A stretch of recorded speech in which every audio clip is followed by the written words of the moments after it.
So we're going to start in verse 22, and it says, immediately he made the disciples, Jesus made the disciples get into the boat and go before him to the other side while he dismissed the crowds. And after he had dismissed the crowds, he went up on the mountain by himself to pray. When evening came, he was there alone. So what is going on right now, what took place right now, is Jesus feeds the 5,000, a very popular also passage in the Bible. So that's the reason why Jesus is like, hey, all this has just happened. I need to dismiss the crowds. Y'all already get in the boat. Y'all get a head start, and I'm going to come after. And also, I love how it says how immediately he made the disciples get in the boat. This was not an option. He commanded the disciples, hey, y'all are going first. All right, so now we're going to pick back up in verse 24, and it says, but the boat by this time that the disciples were in was a long way away from land, beaten by the waves, for the wind was against them. And in the fourth watch of the night, which is in between like 3 to 6 a.m. in the morning, he came to them walking on the sea. So Jesus came to them walking on the sea. But when the disciples saw Jesus walking on the sea, they were terrified and said, it is a ghost. And they cried out in fear. But immediately Jesus spoke to them, saying, take heart, it is I. Do not be afraid. So I just want y'all to picture this.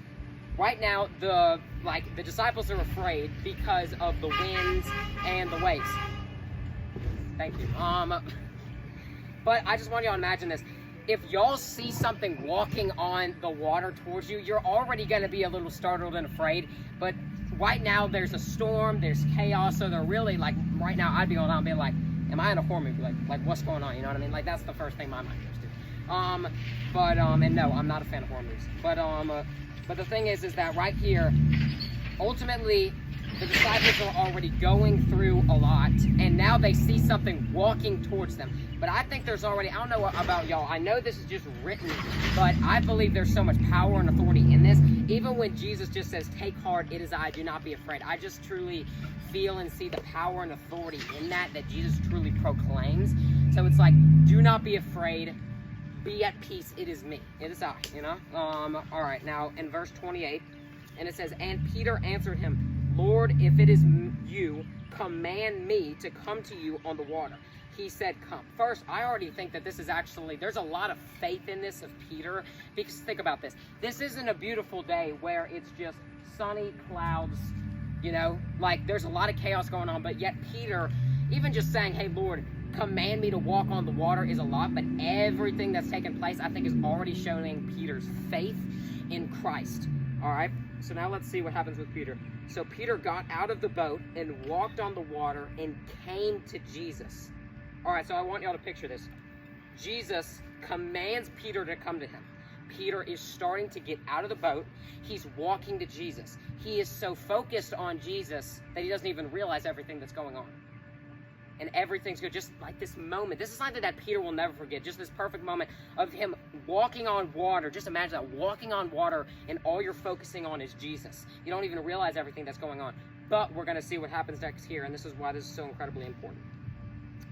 But when he saw the wind, he was afraid and began to sink. He cried out, Lord, save me. See, I think ultimately the reason why I wanted to go over this is this passage paints the perfect picture of keeping our eyes on Christ and us falling away, and we can come back and be saved. Christ can save us from what we're going through.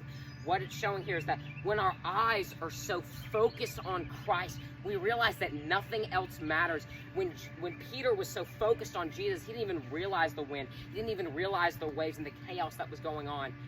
When our eyes are focused on Jesus, I'm telling y'all, the end result is great. Does that mean there's not going to be any struggle? There's not going to be any difficulty? There's not going to be any hardship? No. But I'm telling y'all, if y'all are faithful to Christ and y'all put him first and you're obedient, he will bless you. He will give you peace and joy. I'm telling you, the end result, his plan for you is greater. But the problem is when we take our eyes of Christ, and when the world distracts us, this is what happened to Peter. He took his eyes off of Jesus, and when he took his eyes off of Jesus, he started to sink because doubt and fear was filled inside of him. See, I'm telling you, if we keep our eyes on Jesus, he will take care of us. Everything ultimately the end result will be great if we look at the outcome. If we only make our decision based on what's present, we will fall. And that's exactly what Peter did. When his eyes were focused on Jesus, everything was fine and everything was perfect. But when he took his eyes off of Jesus, he started to drown. But I think this is so important right here, we're going to see in this next verse. And it says, when he said, "Lord, save me," Jesus immediately reached out his hand and took hold of Peter, saying, "Oh, you of little faith, why did you doubt?" And when they got into the boat, the wind ceased, and those in the boat worshipped him, saying, "Truly you are the Son of God." I'm telling y'all, this is also where Peter, he might have messed up, but also he came back. Instead, and this is what's so easy for us also as men, is when we're prideful, it's so easy to keep going in the same sin, and we're like, hey, we don't need any help. We want to figure things out ourselves. But instead, Peter realizes he needs Jesus to save him. This is painting the perfect picture of when we are drowning in our sin, we can cry out and call out to Jesus, and he will save us. I'm telling y'all, if there's a situation y'all are going in through, personally, maybe family, friends, whatever you're going through, if you feel stuck, if you feel like no one can help you, if you feel like you're drowning in your sin and you can't get out of it, whether it's been something you've been going through for a week, a month, or a few years, I'm telling y'all, you can cry out to Jesus and he will save you.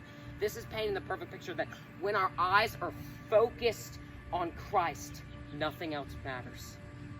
Man, that's exactly what Peter showed us. When our eyes are focused on Christ, we realize how important, how valuable Jesus is, and we don't even care about anything else.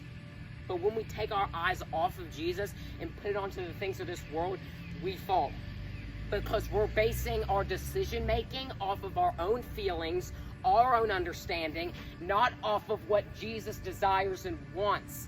So I encourage y'all, keep your eyes focused on Jesus. But if you feel like you're in a place where you're stuck, you're in sin, you feel like you can't get out, you're going through temptation, you're going through pride, all this struggle that you might be facing, knowing that just like Peter, when you feel like you're drowning in sin and you feel like you can't get out of it, Jesus is right there and he can save you. No one else can. I promise you, the more you try to fix things yourself, the bigger hole you will dig. There is no way by our own ability and our own understanding we can get out of our bad situation. We cannot provide peace. We cannot provide joy. Jesus provides the way of escape for the sin that we are drowning in.